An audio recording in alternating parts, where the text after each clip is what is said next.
In this episode of the Side Income Show, we talk to Nick Nyxson, who has taught over 300,000 people on Udemy and Skillshare. He originally started back in 2019 and within 2 years has grown it into a full-time income. Stick around to learn how you can make an additional $500 a month passively teaching things that you already know on these platforms. Let's go. Absolutely. So I wanted to jump right into your story. Could you tell me, how did you get started in the whole creating courses online business? My first introduction to the world of online courses was not that great because my first introduction was through so-called guru courses. I actually got a few courses, not by myself. I actually got a few courses from my friends. When I watched these courses, I was like, it's nothing very exceptional in there. They're not explaining something that would change people's lives or things like that.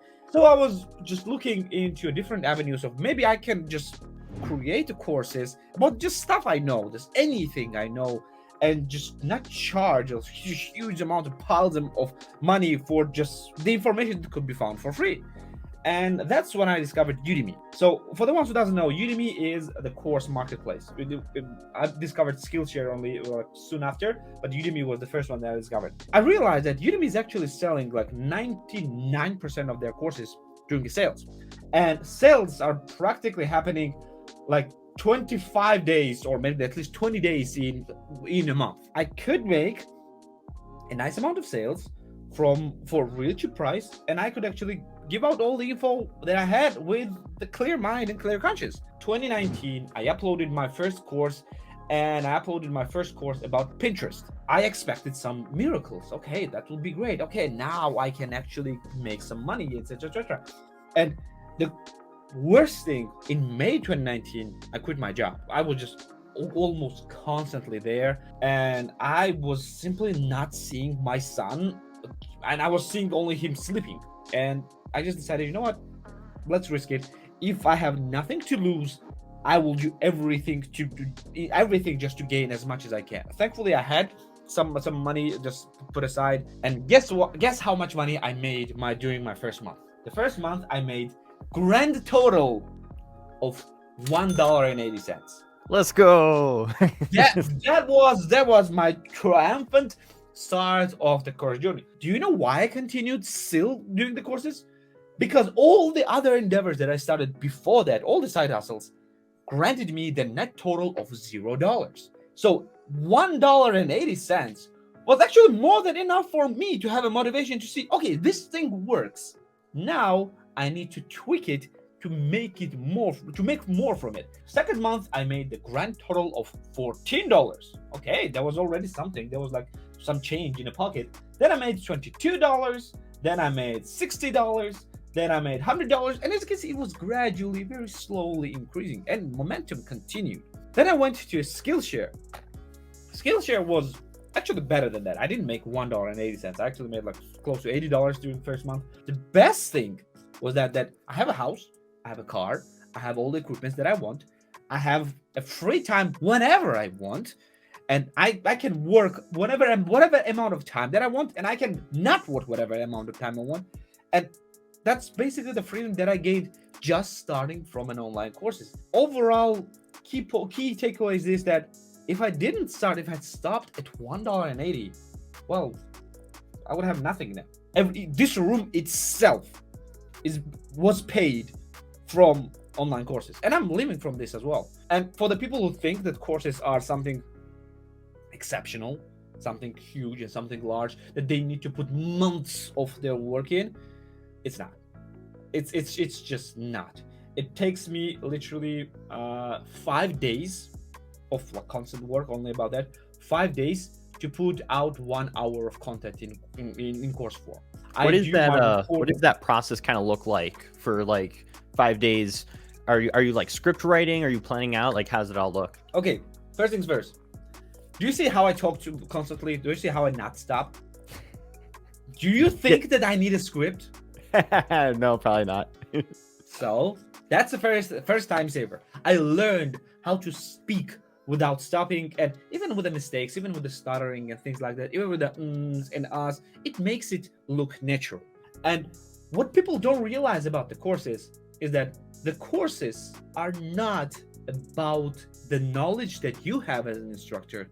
It's about the presentation skills that you have about as an instructor. You may know everything in the topic and be the expert of the world and just know everything about the subject, but if you cannot talk in front of the camera or just with a microphone, you don't even need a camera, it will be the worst course that you bought because you didn't understand anything. Why does it matter for you and for an instructor to know everything if a student doesn't understand what you're talking about? And if you have a good presentation skill, you can create as many courses as you want because you know some stuff about a lot of things. You know some things about a lot of things. For example, I know some things about this camera, right? I can record how to use this camera right. This course can be about this camera. I know how to use a microphone. I know how to light myself this way. I can literally create a course about how to light myself this way, and it will be an at least okay course. And I think that's an interesting part too, because that's something I wanted to bring up too, is like, I think a lot of people think that, oh, I have to be this expert and I have to have years of experience just to create a course, and oh, I need professional gear. But ultimately, like my first course that I created, which I did some stuff on Skillshare too, I shot on a mobile device, I edited it on a mobile device, and it was just showing things like I knew how to get a certain result. And so it's like, here, let me walk you through it. Here's how you go from A to B. And that's a course. Like, it doesn't have to be this super huge thing with like all these different projects. It just has to be, how do I get someone from A to B? Exactly. That's the key point. I actually recorded my first course with a webcam. With a webcam. Okay, I was going to ask you too, because it looked like it, that OBS one, which is your best seller, the introduction, I think you looked like you refilmed with like a DSLR, but then when I went and saw some of the previews of the course, it's shot on a webcam, you're using a screen recorder. I mean, that's something everyone has access to. Was actually, the re-recording was actually with the phone. It's not even DSLR. I re-recorded it with the phone. Like first courses was recorded on the webcam. The next few were recorded on a phone, and not even the best one. I was recording it on iPhone SE, I think. Yeah, it doesn't have the best camera. It's a pretty good one, but it doesn't have the best camera. You don't really need an expensive gear. You need to learn how to use your gear though, because the webcam can have a pretty good quality if you can use it right. All you need to do is to understand what you're talking about. For example, like I'm actually creating a course right now about the course creation on Udemy, and I will be uploading this in a few weeks. Not a few weeks, I think I'm going to be uploading in a few days. There, I was talking about the example of the course creation. For example, let's take a Python. For who doesn't know what Python is a programming language. Basically, it allows you to develop different apps and etc. And Python is the largest topic on Udemy. People would think that you need to be an expert of an expert in order to be at least somewhat visible there as a Python instructor. The key reality is this. If you know something about Python, let's say if you know a very little thing about Python, maybe you understand the topic as a beginner, right? This course will actually work? Well, if you understand the beginner concepts well enough, why wouldn't it work in there? If you're creating a course about Python and you know about beginner stuff, well, create a course about beginner stuff on Python. Create a 2-hour course for people like me who have no idea about Python, but create it in a way so it would be easy to understand, easy to follow, and fun to listen to. And that's it. You don't really need to be an expert. If you can write 5 lines of code, you already know 5 lines more than I do. So I would like to learn this from you. I don't want a 70-hour course that will teach me how to become a god of Python. I don't need that. Easy to listen, fun to listen, easy to follow, easy to understand. You already have better course than 50% of every Python courses. So you're basically better than at least 1,000 courses. Now, one of the things I did want to touch on, how passive the income is, as well as how long it took you to actually get to something like $500 a month of just income with creating courses online. On Udemy, it took a year, and it took us, I think it was like 7 courses or something like that, to make $500. Let me check the Skillshare, how much it took me for Skillshare. I started on Skillshare September 2019, and April it was already around $500. So about like 6 to 9 months. Yes, but I was uploading I don't know how many courses I upload. Like I think it was at least 10 courses.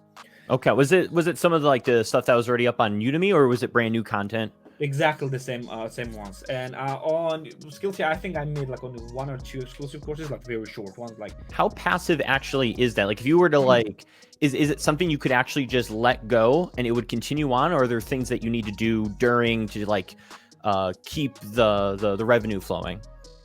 So right now, if I stopped doing everything, so if I wanted like $500 a month just from Udemy and Skillshare, I'm not talking about anything else, just from Udemy and Skillshare, if I stopped doing everything right now, it would probably generate me at least $500 for, in a worst case scenario, for at least a year. In a worst case scenario, most likely it will be like, judging how long my courses actually live, because the courses that I made in 2019 are still strong and still generating pretty large amount of income.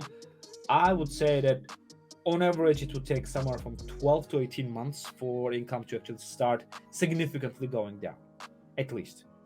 So it's something that takes some time to actually build up, but once you've hit that point and it's built up, and you probably just have enough courses working for you passively, you get to a point where now it's just this consistent income where you really don't have to do anything. And yes, but you need a lot of courses for that. So you cannot do it with 1 or 2 courses, or you cannot even do it with 5 courses.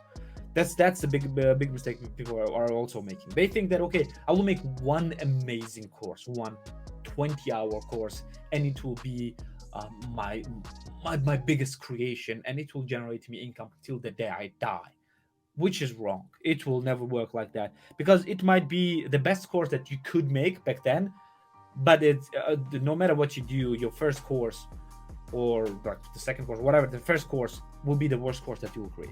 Absolutely. It will be the worst one. It will, my first course, despite being pretty popular, it's the worst course. I cannot take it down because it's pretty popular and people actually love it, but I hate it.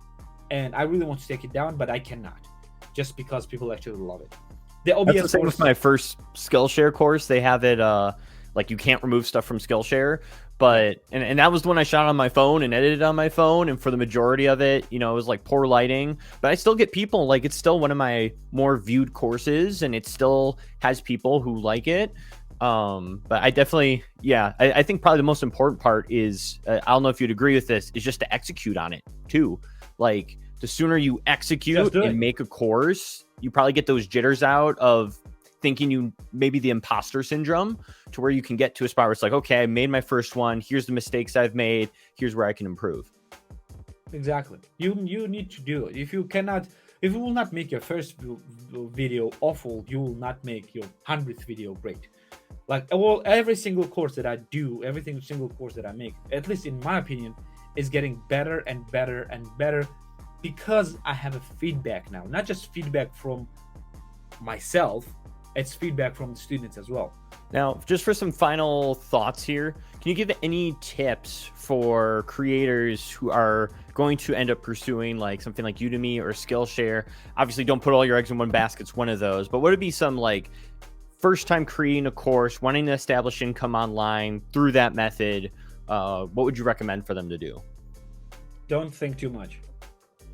Don't overthink.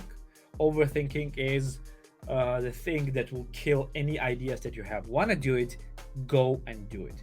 If you want to create a course, you already know that you need to record your face or your voice, or you need slides or things like that. You know exactly what you need to do to create a course. You don't need to overthink it. When you will start actually doing this, when you actually start actually creating the course, then you will discover what additional things that you need to do. And if you don't have an equipment, you do have an equipment. If you're watching this, you do have an equipment. If you're watching this, you'll most likely have a phone, and in a recent 5-6 years, you have something from this. Your phone microphone is actually good enough to actually record it. Just make sure that you're recording it in the World Trade Room. Do not spend months preparing the course. Do not do it. I've seen people will spend 6 months for their first course. 6 months for their first course just to see it flop immediately. Just don't do it. Time spent does not mean success. I spent a Even if it month was- doing mine, and I wish I would have just done it in a week. How different it is from any other YouTube video. It's not. It's even easier than YouTube video. You're on YouTube video, you need to think about entertaining your audience as well, because you need them to be glued every single second of the video. Because when people are coming to your course, when people are coming to your class, they already are in a mindset to watch it entirely from the beginning to the end. They are here. They know they're watching you already. They hit the play, and if they liked your introduction, which you should spend more time on, they like your introduction, well, they will watch it through and through from the beginning to an end. So just they're there just to watch you. Don't spend too much time on anything else.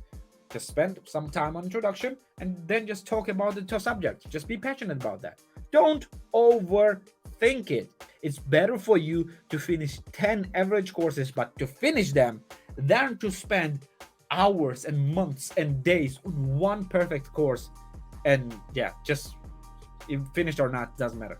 10 will always overtake one, no matter how much you spend in it. The next one will be better. The next one after that will be even better. So from first to 10th will be an insane difference. But from first, there will be no difference. So you will not improve. So you will need to make courses now if you have an idea and if you want to do that. That's the key point. No matter it's Skillshare or Udemy, it doesn't matter. And yeah, do not put all eggs in one basket. Just don't. It's not worth it. It never is. You might make thousands of dollars immediately from one platform and zero from another, but you might get banned on that platform, and just this zero will transform into 300 next month. It's better to have 300 than zero. So yeah, don't put all eggs in one basket. Awesome. All right, Nick, I'm going to have all your stuff linked down below in the description so people can go check you out. Thanks for hopping on. And be sure to check out the next episode of the Side Income Show. That'll also be linked on your screen and in the description. And we'll see you guys in the next video. Bye.